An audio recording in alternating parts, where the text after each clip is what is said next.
할렐루야. 오늘 우리는 추수감사절 예배를 드리고 있습니다.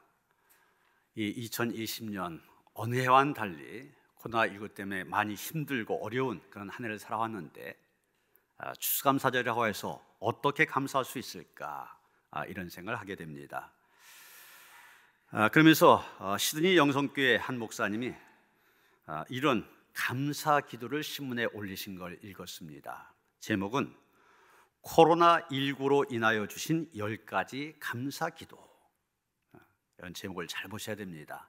코로나19로 인하여, 다시 말하면 오히려 코로나19 때문에 불평하고 원망한 것이 아니라 코로나19 때문에 오히려 감사한 것 10가지를 얘기하고 있습니다.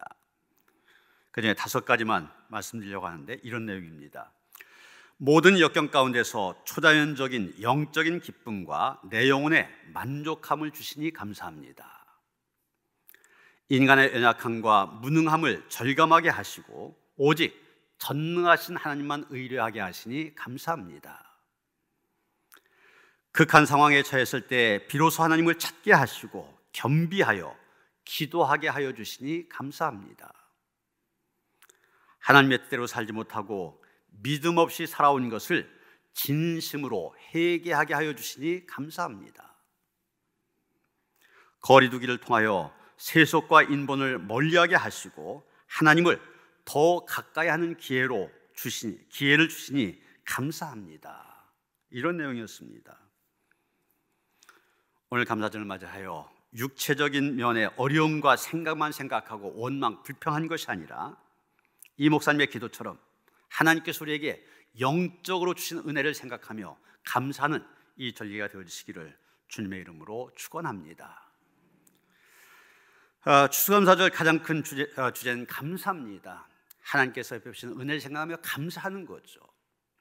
추수감사절 또 하나의 의미를 찾는다면 결산의 의미가 있다, 이렇게 볼 수가 있습니다. 한 해 동안 열심히 수고하고 땀 흘리는 것, 결실을 맺는 계절이 이 바로 추수의 계절이고 추수감사 때 아닙니까?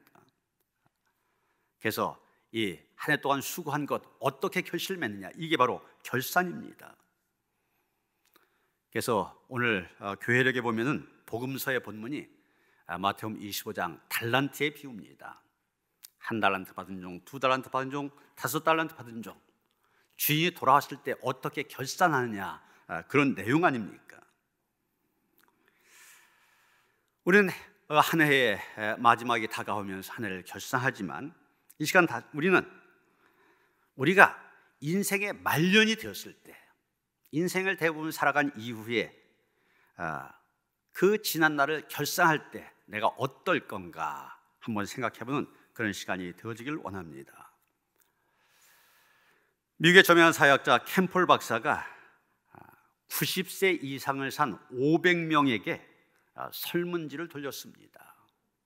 질문이 뭐냐면, 만일 당신이 인생을 다시 한번 살 수 있다면 어떻게 살 겁니까? 이런 질문이었습니다. 대부분의 사람들이 지나온 인생을 돌아보면서 진지하게, 그리고 또 한편으로는 후회스러운 그런 모습으로 대답을 했습니다. 그중에 응답자들이 가장 많이 고백한 내용 3가지 이런 것입니다. 첫째는 늘 여유를 가지고 삶을 돌아보며 살고 싶다, 이것이었습니다. 한 번뿐인 인생 너무 빨리 정신없이 살아오다 보니 자기가 무엇을 위해서 살았는지, 또 내가 한 일이 과연 옳은 일인지 그른 일인지 이것도 모르고 살아왔다는 것입니다. 다시 산다면 좀 더 여유를 갖고 내가 하는 이 일에 대해서 좀 돌아보면서 살고 싶다, 그런 얘기죠. 2번째 맞는 응답은 다시 한번 인생을 산다면 좀 더 모험하며 살고 싶다, 이렇게 대답했던 겁니다.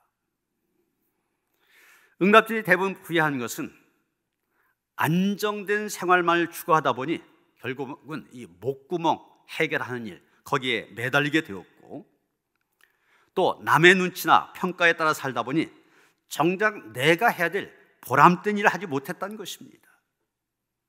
그래서 다시 산다면 좀 더 좋은 일에 더 큰 비전을 갖고 모험을 해보겠다 이렇게 대답한 것입니다. 세 번째 많은 대답은 내가 죽은 다음에 사람들에게 기억될 만한 그런 삶을 살고 싶다 이렇게 대답했던 것입니다. 이 사람은 젊었을 때 자기가 뭐나 된 것처럼 자존심을 굽히지 않았고, 또한 어떤 사람이 나에게 잘못했을 때 그 허물을 용서해 주지 않았으며, 사랑해야 될 사람 사랑해 주지 못함으로 인하여서 서로가 원수가 된 채 평생을 살았다. 이게 너무 후회스럽다는 겁니다. 그래서 이제 다시 한번 인생을 살게 된다면 좋은 일을 좀 많이 해서 사람들의 기억에 오래 남는 그런 삶이 되겠다 이렇게 대답을 한 것입니다. 또 하나의 책을 소개해 드린다면 호스피스 병원에서 1000명의 죽음을 지켜본 의사입니다. 일본의 오츠 슈이치라고 하는 분인데, 이분이 죽음이 임박한 말기 환자들 마지막으로 후회하는 내용을 쭉 정리했습니다. 여러분 보시는 것처럼 죽을 때 후회하는 25가지 이런 제목으로 책을 냈습니다. 그것 자세히 말씀드릴 수 없고 25가지 중에서 13가지만 제가 제목만 한번 말씀드리겠습니다. 첫 번째, 사람들이 가장 후회하는 내용이 뭐냐? 사랑하는 이에게 고맙다는 말을 많이 했었으면, 많이 못했다는 얘기죠. 이걸 제일 많이 후회한다는 겁니다.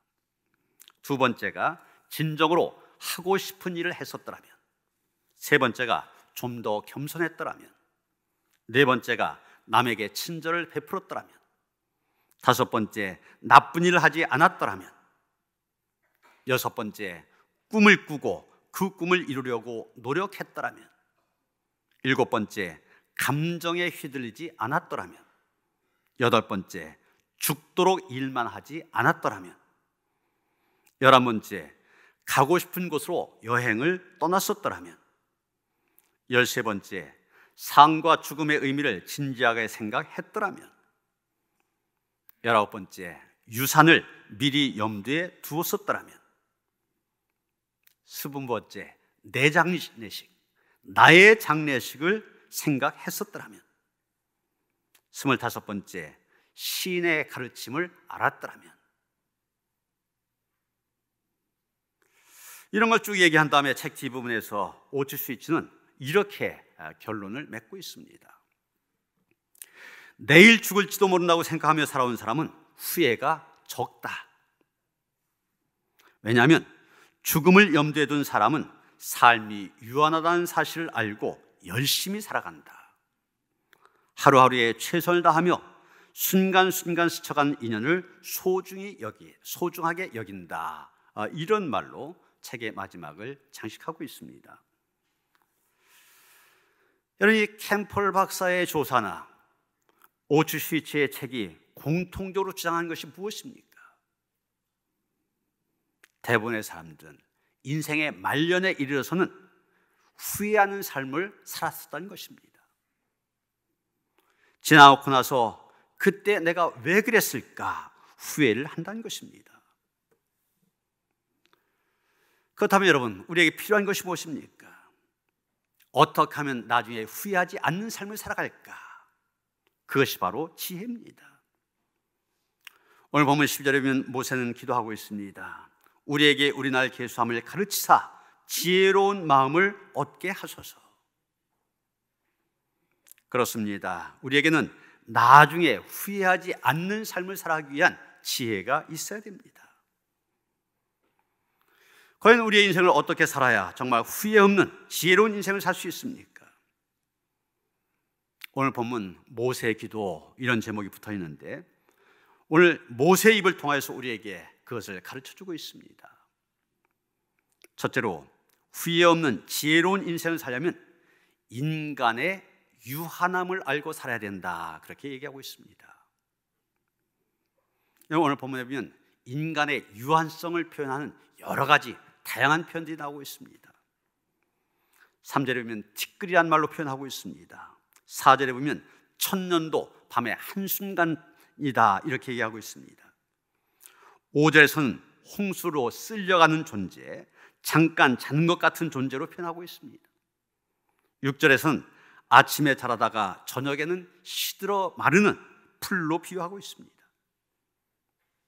9절에 가서 보면 이렇게 보잘것없는 인생, 그나마 하나님의 분노 가운데 지나간다 얘기하고 있습니다. 여기 주의 분노는 하나님의 심판을 가리키는 말입니다. 그런데 왜 인간이 하나님의 심판을 받습니까? 바로 죄 때문입니다. 인간의 죄 때문입니다. 그리고 그 죄의 결과로 주어진 것이 바로 죽음입니다.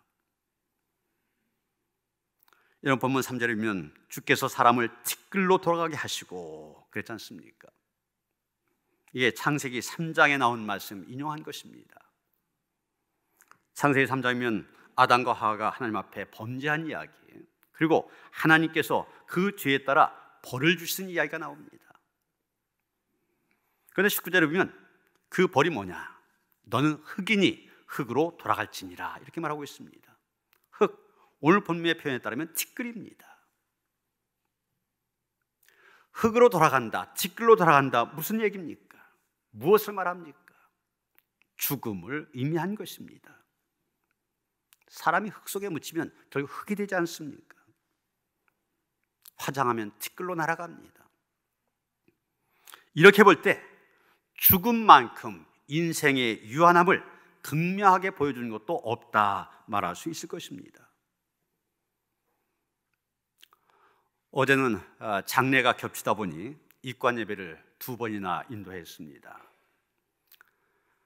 이 2곳 입관 예배에 다 동행하셨던 집사님이 계시는데 2번째 가는 도중에 그런 말씀을 하십니다. 오늘 하루 참 힘든 하루였다. 그 말을 부르면서 나도 그런데 이런 생각을 했습니다. 보통 연세가 많이 드시고 때가 되어 돌아가실 때 호상이라 그러지 않습니까? 이런 호상일 때 장례를 인도하면서는 별로 힘이 들지 않습니다. 그런데 어제 한 분은 대장암 수술을 하시고 2년 정도 투병하시다가 수천하신 분입니다. 연배가 저와 비슷해요. 학교로 따지면 1년 차인데 1년 정도면 학교에서나 동네에서나 같이 어울리는 사이 아닙니까? 저 비슷한 분의 연배 분이 돌아가셨다 생각하니까 굉장히 힘들게 느껴졌습니다. 또 한 분은 이제 44살의 젊은 엄마입니다. 아이가 셋인데 7살, 초등학교 6학년, 중학교 3학년 이런 아이들 남겨놓고 떠났습니다. 설교하면서 울컥하고 눈물이 난 바람에 잠시 중단할 수밖에 없었습니다. 여러분, 왜 이런 죽음을 맞이해야 됩니까? 인생은 영원한 것이 아니라 유한하기 때문입니다. 죽음은 가을이 가면은 겨울이 오는 것처럼 피할 수 없이 인생이 걸어야 될 길입니다. 살아있는 생명이라고 하는 것, 모든 살아있는 것 언제든 반드시 죽습니다. 사람도 예외가 아닙니다. 그 사람이 악하게 살았든 선하게 살았든 반드시 죽습니다. 그래서 죽음 앞에서는 모두가 평등합니다. 조금 빠를 수 있고 조금 늦을 수 있지만 모든 사람 언젠간 죽게 됩니다. 제가 장례식 때 종종 소개한 예가 있습니다. 영국 런던의 웨스트민스터 교회 그러면은 영국을 대표한 교회입니다. 이 유럽에는 교회마다 묘지가 있지 않습니까? 그런데 이 웨스트민스터 교회는 영국을 대표한 교회다 보니까 그 무덤에 아무나 들어가지 못합니다. 영국의 대표적인 정치가, 군인, 목사, 왕족, 예술가 이런 사람들이 들어가게 되는데 대표적인 사람, 왕이라고 해서 왕족이라고 해서 다 들어간 거 아닙니다. 공헌이 있는 사람, 이런 사람만 들어가는 데가 이 웨스트민스터 교회의 묘지입니다. 그런데 그 묘지 입구에 어떤 글이 쓰여져 있느냐? 무엇으로도 막을 수 없음을 증언한 자들의 땅. 이런 글이 딱 실려 있습니다. 무슨 얘기입니까? 죽음 앞에서는 이 묘지에 묻힌 그 사람들이 권력을 가진 사람들이었었고, 예술적인 능력을 가진 사람들이었었고, 재물을 가진 사람들이었었고, 또 종교적인 신앙이 깊은 그런 사람들이었지만, 그 모든 것들 죽음 앞에서는 무력하다, 이런 교훈을 주고 있습니다. 아담과 하와가 범죄한 이후 모든 인간에게는 죽음이라고 하는 것, 피할 길을 얻게 되었고, 그 죽음 앞에서는 웨스트민스터 교회의 묘지 입구에 기록된 것처럼 그 어떤 사람도 다 무력하게 무릎을 꿇을 수밖에 없었던 것입니다. 그러나 여러분, 우리는 인간의 유함함, 이것만 아는데 그치는 거 아닙니다. 다행스럽게 또 우리에게 하나님께 주신 은혜는 죽음으로 모든 것이 끝나는 것이 아님을 알게 해주셨다는 것입니다. 하나님은 인생을 영원한 세계로 돌아가게 하셨습니다. 오늘 3절 말씀, 주께서 사람을 티끌로 돌아가게 하시고 말씀하시기를 너희 인생들은 돌아가라 하셨사오니, 그렇지 않습니까? 돌아가라. 그래서 성경이면 죽음을 열조에게로 돌아가는 것으로 이렇게 표현한 것을 보게 됩니다.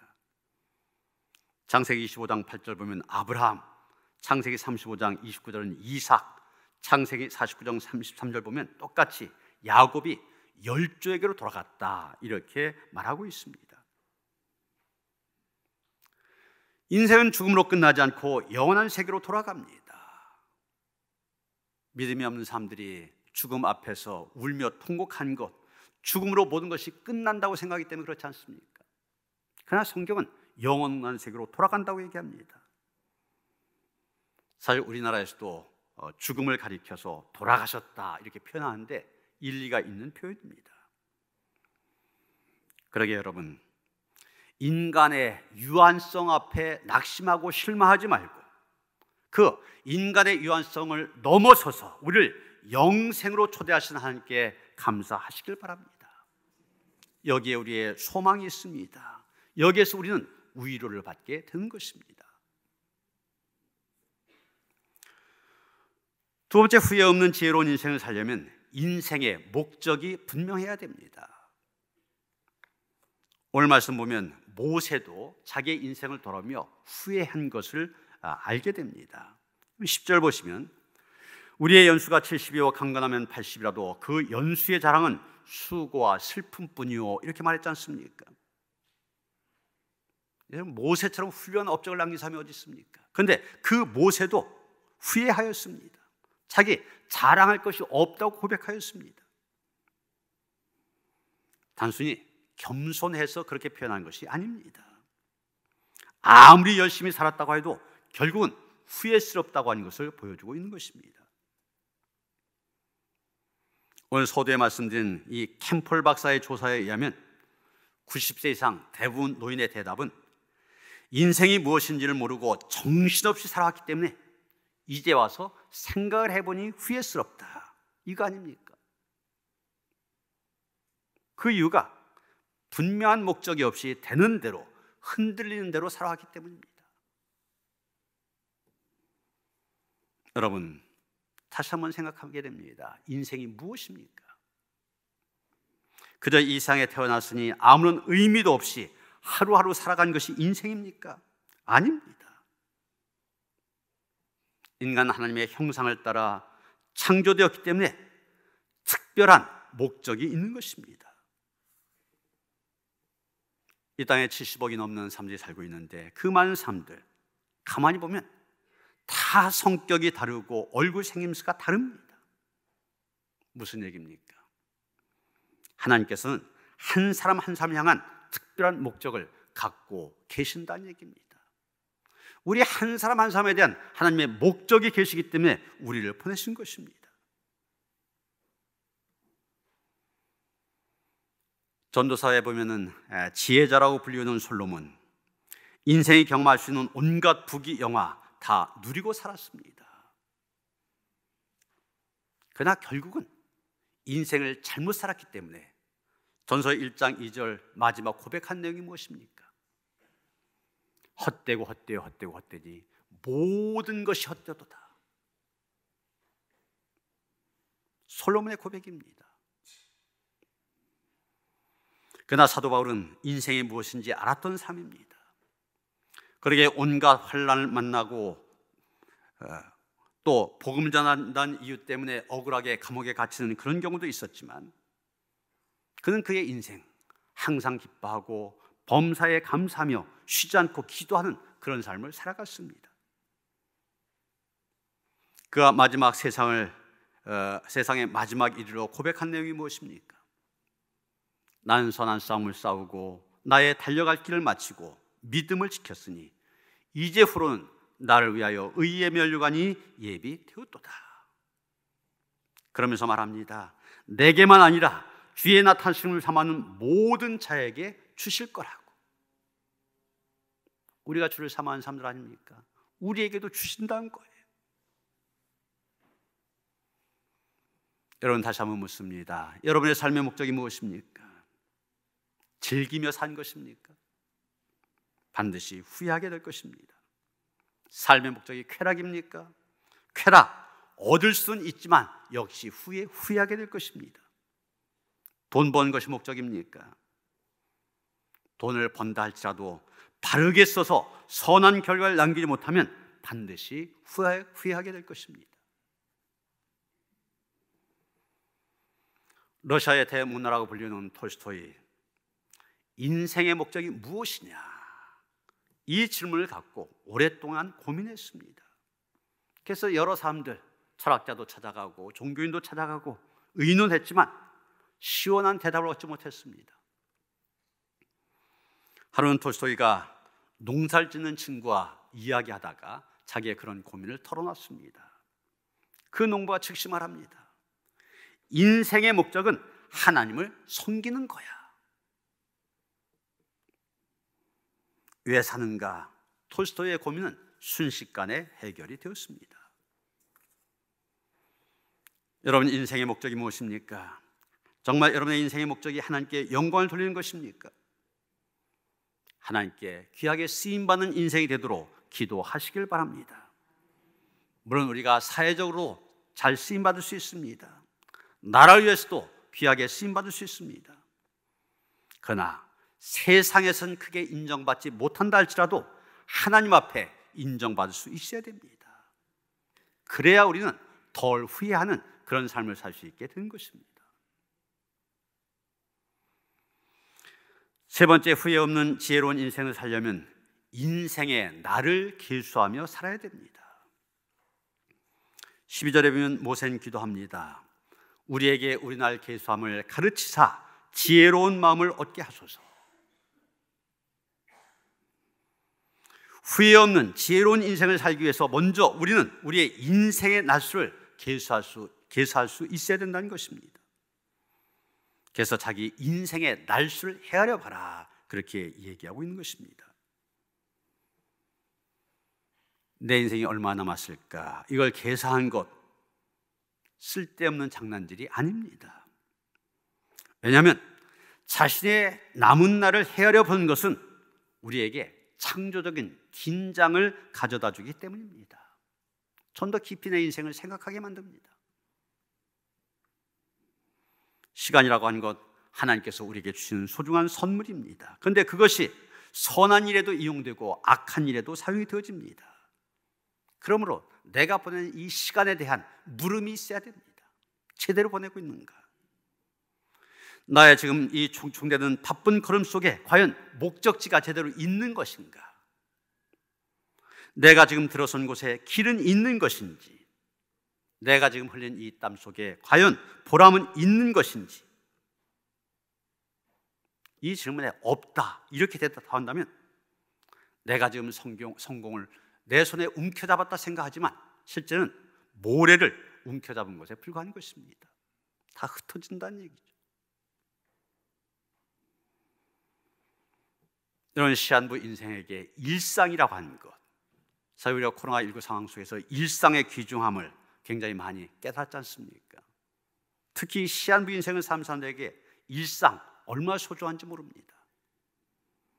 그들에게 10분, 30분, 1시간 얼마나 귀중합니까? 그런데 모세는 우리 또한 우리가 시한부 인생임을 알라고 다그치고 있습니다. 70이요 강건하면 80이라고 했지 않습니까? 시간으로 따져보면 많아봐야 70만 시간, 그게 우리에게 주어진 시간입니다.